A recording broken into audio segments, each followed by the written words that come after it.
Duke fuming. Harry flies off the handle as his royal role is legally removed due to his useless. There have been questions over whether Prince Harry's move to LA means he is no longer a Counsellor of State, the members of the royal family able to step in for the Queen if she is incapacitated. The Queen may be concerned about antagonising Prince Harry, who could fly off the handle if he is removed as a Counsellor of State, a royal expert has claimed. Historically, the Counsellors of State are the monarch's spouse, and the next 4 people in the line of succession who are over the age of 21 and living in the UK. These are the members of the royal institution who would step in for the Queen should she become incapacitated. Since Prince Andrew settled his civil sex abuse case with his accuser Virginia Giuffre after vehemently denying the claims against him, there have been calls for the prince to lose his position as counsellor. And now, a parliamentary briefing paper has led to suggestions that Harry could also be removed due to the fact he is now living in LA with his wife Meghan Markle. However, speaking on the Palace Confidential podcast, the Mail's royal editor Rebecca English suggested that the Queen might be reluctant to request that her grandson be removed. People I know, who know about the royal household and the way it works, have wondered quite loudly whether it could be that the Queen just doesn't want to antagonise her grandson, she claimed. Harry does tend to fly off the handle at the smallest things, as we know he was very unhappy, for example, about a photograph that didn't feature him being included in the Queen's broadcast one year. So to be legally removed as a Counsellor of State might be seen as poking the bear.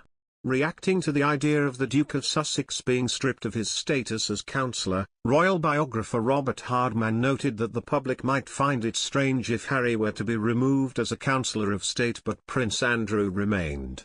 But, he stressed, you need Counsellors of State to be here to conduct business, so if he's in LA then he obviously can't do the job.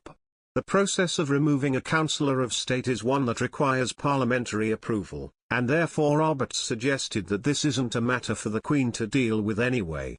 However, the Mail's diary editor Richard Eden reacted more aggressively. He said, "I'm getting a bit wound up by this talk of not poking the bear. Who cares? This is ridiculous. Someone who lives in LA potentially, legally, could be called upon to carry out duties for the Queen. Both of them, Prince Andrew and Prince Harry, they should be stripped. They need to be stripped of it so that people can see that Prince Andrew would never be stepping in for the Queen." It comes after this week the House of Commons Library quietly published for the first time guidance on what arrangements can be put in place if a monarch is unable to perform their royal functions. It follows intense public debate about the roles of Dukes of Sussex and York as stand-ins for the sovereign now they have both quit as working royals, particularly in light of the 95-year-old Queen's recent ill health. She tested positive for COVID-19 on Sunday, but was well enough to hold her weekly telephone audience with Boris Johnson last night. The parliamentary briefing paper will increase pressure on Buckingham Palace to take legal steps to resolve the matter once and for all. There have been calls to appoint the next 2 senior royals in line to the throne, Prince Edward and Princess Anne, in their place.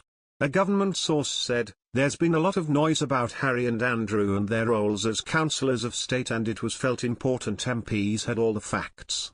It has nothing to do with Her Majesty being ill."